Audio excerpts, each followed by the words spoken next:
Tai yra labai paprastas žaislas, galim pavadinti jį 1, 2, 3, nors jis paprastas, bet gerų emocijų gali padovanoti visiems.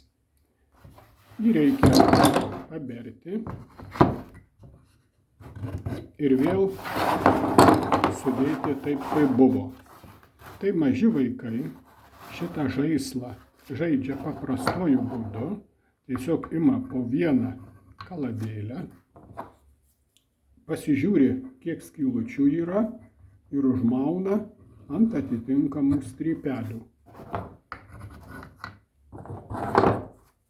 1, 2, 3. Ir viską padarom taip, kaip pradžioje buvo. Tačiau suaugusiems tai yra per lengva ir jiems reikia žaisti užmerkus akis.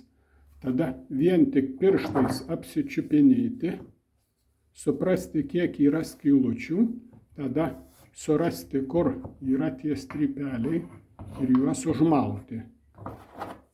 Taip pat reikia suprasti, kad trejetuką reikia mauti taip, kad atitiktų strypelių išdėstymą, o jau užmovimas kokia kita pusė nebus visai geras.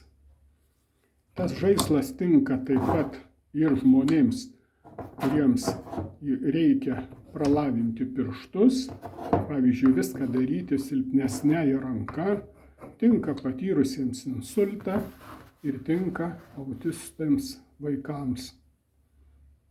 Padariau iš kaukazietiškos slyvos medienos, tai gausu įvairių spalvų ir žaislas paprastas, bet visai geras.